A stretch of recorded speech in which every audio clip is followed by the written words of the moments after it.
আপনি যে বললেন ইয়্যাকা না'বুদু ওয়া ইয়্যাকা নাস্তাঈন, এর তাফসীরটা আমাদের যে সবাই সকলে বসে আছে তাদেরকে একটু বুঝিয়ে বলে দিন। আল্লাহ তাআলা বলছেন তোমরা আমার ইবাদত করছো, আমার কাছেই তোমরা সাহায্য চাও। ইয়্যাকা না'বুদু ওয়া ইয়্যাকা নাস্তাঈন, এটা আপনি ভেঙে বুঝিয়ে বলে দিন। আমরা আল্লাহর যে ইবাদত করি,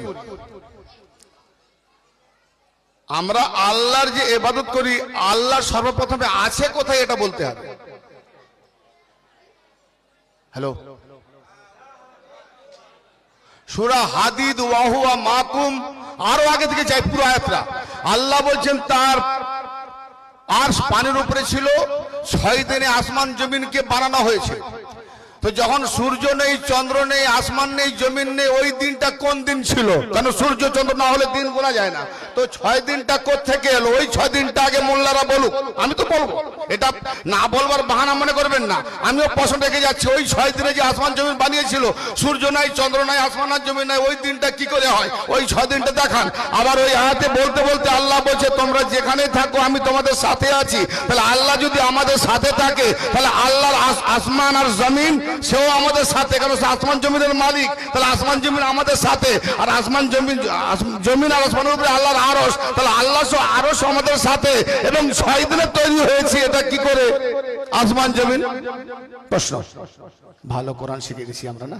ইয়্যাকা না'বুদু, আসলে আল্লাহ আছে কোথায় সেটা যখন তোমরা যেখানে থাকো আমি তোমাদের সাথে আছি, তাহলে আবার আমি নিজের আল্লাহকে বাদ দিয়ে কোন ফাঁকা জায়গায় আল্লাহকে সাজদা করছে? আগে তো আল্লাহকে দেখি, আল্লাহ কোথায়? যদি আল্লাহর কাছে ইবাদত করছি, আল্লাহর কাছে মানে কি? আল্লাহ কেমন কাছে? আমার আগে না দূরে? কি ভাববো আগে আল্লাহকে? হ্যাঁ, ওয়া মাকুম আইনা মা কুনতুম, আমি তোমাদের সাথে আছি যেখানে তোমরা থাকো। তো তুমি যেখানে, আল্লাহ সেখানে। আগে আমারটা ধরি। তাহলে আমার সঙ্গে যখন আছে, আমি যে ইবাদত করব আমার মধ্যে করব না কাউকে আগে দিকে রেখে করব? যদি আমি ইবাদত করি কাউকে আগে দিকে মনে করে, সেরে খাবে। তাহলে নিজেরটা আলাদা, একটা আলাদা করলাম। এবার আমি আসি, এই উত্তর চাই।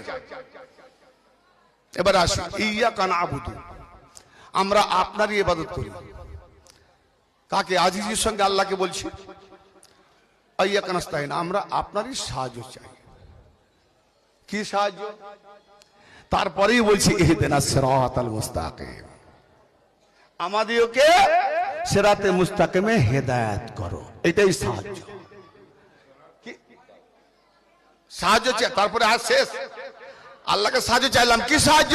না, ইহদিনাস সিরাতাল মুস্তাকিম, আমাকে সহজ সরল পথে, আমাদেরকে সহজ সরল পথে হেদায়েত করো, সহজ সরল পথে চালাও। এ আল্লাহ, সহজ সরল পথ যখন চাইলাম, সাহায্য তুমি করছো। কোন সহজ পথ? তুমি আবার নিজেই বলছো সেই সহজ সরল পথ সিরাতে মুস্তাকিম আল্লাহকে চেয়ে নিজেই বলছো সিরাতাল্লাযীনা আন'আমতা আলাইহিম, আয় আল্লাহ তাদের পথে চালাও যাদের উপরে তোমার অনুগ্রহ। তারা কারা?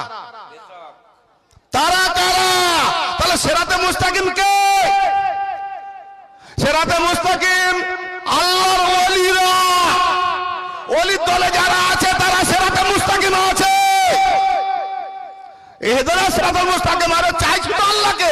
তো আমি আল্লাহকে বলছি যে আল্লাহ সোজা পথে চালাও, সিধা পথে চালাও। তো সিধা পথে চলবো, তা আল্লাহ বলবে সোজা পথ। আল্লাহ বলেও দিয়েছে কি সিরাতাল্লাযীনা আন'আমতা আলাইহিম, এ আল্লাহ তাদের পথে চালাও যাদের উপরে তুমি অনুগ্রহ করেছো, নেয়ামত দিয়েছো। তো সেই অনুগ্রহ নেয়ামত বান্দারা কারা? তারা কারা? তাদেরকে নির্বাচিত করে বের করে আনো। তা তাদের পথে আবার তাদের সঙ্গে যদি যুক্ত না হই, তাদের যদি না মানি, তাদের দরবারে না যাই, ওলি নবী না মানি, তো সিরাতে মুস্তাকিম থেকে অন্ধ, গায়রুল মাগদুবি আলাইহিম ওয়ালাদ-দাল্লিন, ওরাই হলো গজবপ্রাপ্ত গুমরাহী দল, ওদের পথে নয়।